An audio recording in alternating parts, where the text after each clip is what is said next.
In 1991, the Soviet Union collapsed so fast that even its own leaders didn't see it coming. One day, it was a superpower with nuclear weapons, global influence, and the largest army on Earth. The next, it was gone. No invasion, no world war. Just silence, empty shelves, and a red flag being lowered for the last time. Today, many people look at America and ask the same uneasy question. Is the United States next? Rising debt, political division, social unrest, endless headlines predicting decline? It feels familiar, almost like history is repeating itself. But here's the uncomfortable truth most comparisons ignore. The Soviet Union didn't fall because it was challenged, it fell because it couldn't change, and that difference matters more than anything else.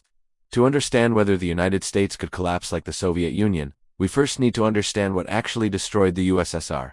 It wasn't a single crisis, and it wasn't a sudden shock. It was a system designed to look strong while slowly rotting from the inside. The Soviet economy was tightly controlled. Innovation was punished, criticism was silenced, and failure was hidden rather than fixed. By the time the cracks became visible, it was already too late. America, for all its chaos and conflict, operates on a completely different foundation. Its system is built on competition, decentralization, constant pressure, and painful self-correction. Protests, political fights, market crashes, and cultural battles aren't signs of collapse, very signs of stress being released instead of suppressed. This video isn't about blind patriotism or pretending the US has no problems. It's about understanding why some empires snap under pressure, while others bend, adapt, and survive. By the end of this story, you'll see why comparing modern America to the Soviet Union may be one of the most misunderstood ideas in modern history, and why a Soviet-style collapse is far less likely than many believe. In the late 1980s, the Soviet Union looked powerful from the outside, but inside it was slowly suffocating. Imagine a factory manager in Moscow, standing in front of machines that hadn't worked properly in years. He knew production targets were impossible. He knew the numbers were fake, but telling the truth wasn't an option. In the Soviet system, bad news didn't fix problems, it destroyed careers, and sometimes lives. So everyone lied upward. Factories claimed success. Ministries reported growth. Leaders at the top believed a fantasy they had created themselves. By the time the truth became impossible to hide, it was already too late. This was the real weakness of the Soviet Union. It could not correct itself. When crops failed, the system blamed sabotage instead of bad planning. When shelves were empty, officials blamed citizens instead of broken incentives. Ordinary people learned a dangerous lesson. Nothing they did mattered. Voting didn't matter. Speaking didn't matter. Working harder didn't matter. The state would decide everything anyway. Slowly, quietly, belief disappeared, and without belief, even the strongest systems rot from the inside. When change finally came under Gorbachev, it didn't save the country. It exposed how fragile it already was. Once people were allowed to speak, the truth poured out all at once. Corruption, waste, incompetence. The illusion of strength collapsed faster than the country itself. Soldiers didn't rush to defend the system. Workers didn't strike to save it. The Soviet Union didn't fall because it was attacked. It fell because no one was willing to lie for it anymore. A system built on fear works only as long as fear is stronger than reality. In 1991, reality won. Now shift the scene to the United States, not to Washington, but to 50 different places at once. A mayor arguing with a governor suing the federal government, a court blocking a presidential order. To some people, this looks like dysfunction. To historians, it looks like design. The American system was built with the assumption that power would fail, that leaders would make mistakes, and that no single authority should ever be trusted completely. Instead of one center controlling everything, power is deliberately scattered. In the Soviet Union, when Moscow failed, the entire system failed with it. One bad decision could paralyze millions of lives. In the United States, failure is localized. A state can mismanage its budget without bankrupting the nation. A president can make unpopular decisions and still be constrained by courts, Congress, and elections. This constant friction is exhausting, but it prevents sudden total collapse. It creates buffers, shock absorbers, escape valves. Think of it like a massive ship.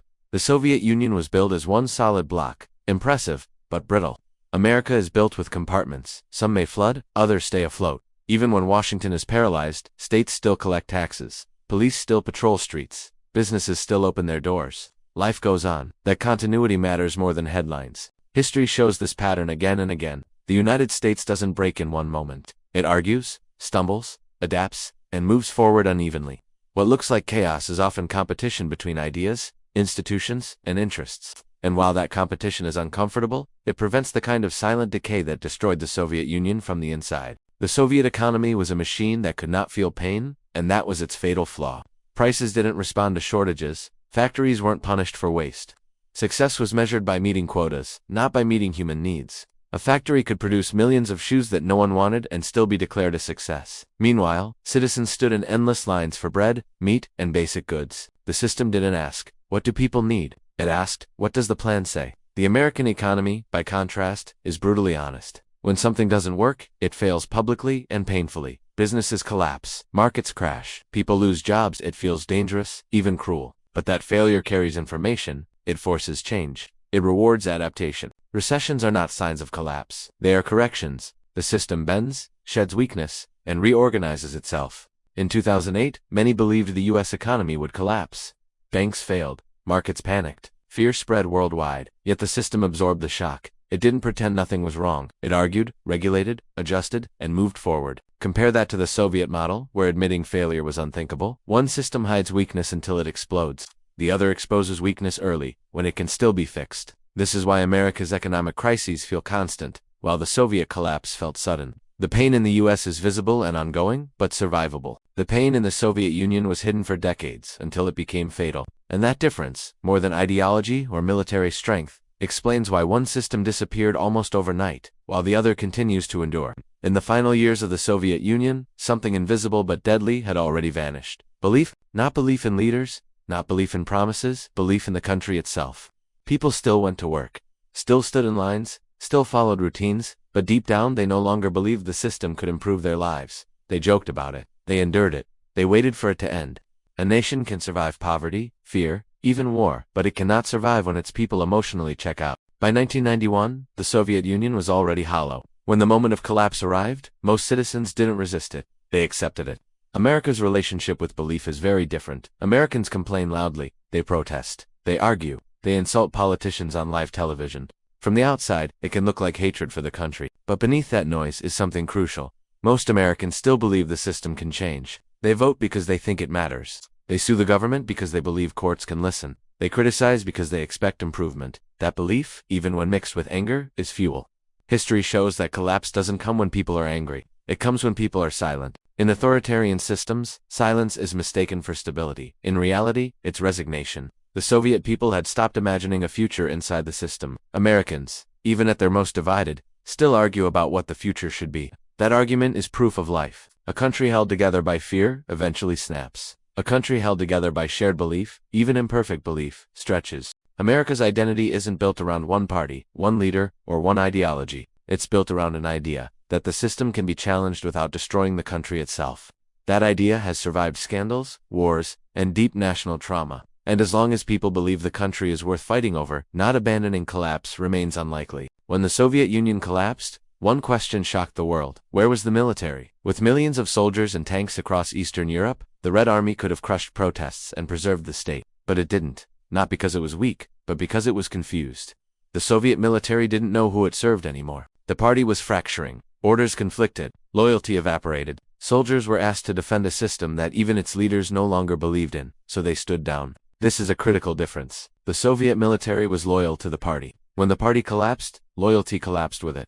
In the United States, the military is deliberately structured to avoid that fate. Loyalty is sworn not to a leader, not to a party, but to the Constitution. Power is divided. Command is civilian. And most importantly, no single figure controls all authority without restraint. Throughout American history, this structure has been tested. Presidents have been unpopular. Wars have been controversial. Yet the military remains professional, restrained, and largely outside politics. That separation is intentional. It prevents coups, and it prevents the military from becoming the last pillar holding up a failing regime. Collapsed states often fall when the military chooses sides. America's system is designed so that there are no sides to choose, only laws to follow. That doesn't make it perfect, but it makes sudden authoritarian collapse far less likely. When the Soviet Union reached its breaking point, the military didn't save it. In America, the military's role isn't to save the system. It has to protect the framework that allows the system to correct itself. One of the greatest misunderstandings about collapse is the belief that crisis equals failure. History tells a different story. The United States has faced crises that should have destroyed it. A civil war that killed more Americans than any foreign conflict. An economic depression that wiped out savings and livelihoods. To world wars, assassinations, riots, financial crashes. Each time, observers declared the system finished. Each time, it survived, changed, scarred, but intact. The Soviet Union avoided visible crises for decades by hiding them. No open debate, no public failure, no correction. The cracks were sealed over, not repaired. When pressure finally escaped, it shattered everything at once. America releases pressure constantly, through elections, through courts, through protests, through economic downturns. It looks unstable because instability is processed in real time. Think of it like an earthquake zone. Regions that experience small tremors regularly are less likely to suffer catastrophic destruction. Regions where pressure builds silently are the ones that collapse without warning. America's constant turbulence is not a sign of imminent death. It's a sign of stress being released in manageable doses. This doesn't mean America is immune to failure. It means failure is spread out, argued over, and corrected slowly. Collapse is rarely dramatic. It's quiet and sudden. America is neither quiet nor sudden. It is loud, slow, and painfully visible, and that may be exactly why it endures. So why does the comparison between America and the Soviet Union keep returning? Because people mistake discomfort for collapse. They see division and assume decay. They see chaos and assume weakness. But history teaches a harsher lesson. True collapse is calm. It's orderly, it's accepted. The Soviet Union didn't fall apart screaming, it fell apart shrugging. America, by contrast, refuses to shrug. It argues about everything. It fights over meaning, values, and direction. That constant friction is exhausting, but it is also evidence of engagement. A nation still arguing about its future is a nation that believes it has one. This doesn't guarantee success. No system lasts forever. But systems that survive longest are not the ones that appear strongest. They are the ones that adapt under pressure. The Soviet Union demanded obedience and silence. America tolerates disagreement and noise. One collapsed when belief vanished. The other survives because belief, however strained, remains alive. The real danger isn't that America will collapse like the Soviet Union. The real danger is misunderstanding what collapse actually looks like and mistaking resilience for weakness. History doesn't repeat itself exactly, but it does rhyme. And when you listen closely, America and the Soviet Union are telling very different stories. When the Soviet Union collapsed, the world didn't hear a final warning. There was no dramatic countdown, no single moment everyone remembers. One day, it was simply over. A superpower dissolved not because it was attacked, but because it had already emptied itself from the inside. People had stopped believing. Institutions had stopped correcting. Silence replaced resistance. That is what real collapse looks like. Quiet, accepted, and irreversible. America's story, for all its flaws, sounds very different. It is loud, it is uncomfortable, it is constantly arguing with itself, and that noise can feel frightening, especially when viewed through headlines designed to provoke fear. But history shows us something crucial. Nations rarely collapse while they are still fighting over their future. They collapse when no one cares enough to fight at all. This doesn't mean America is invincible. No country is. It means its foundations are built to absorb shock rather than deny it, to expose weakness rather than bury it, and to survive disagreement rather than demand obedience. The Soviet Union looked stable right up until the moment it vanished. America often looks unstable, yet keeps standing. That contradiction is not a flaw. It is the design. So the real question isn't whether America will face more crises. It will. The real question is whether a system built to bend, argue, and adapt can continue doing what it has always done. Survive the storm by changing shape instead of breaking. History suggests that as long as belief remains alive, collapse remains unlikely. And maybe that's the lesson worth remembering. Collapse doesn't begin with chaos, it begins with silence. If this video changed the way you think about history and power, hit like so more people can see it. Subscribe for deep storytelling that goes beyond headlines. And comment below, do you think America is stronger or weaker than it looks? History is still being written, and the ending isn't as simple as people think.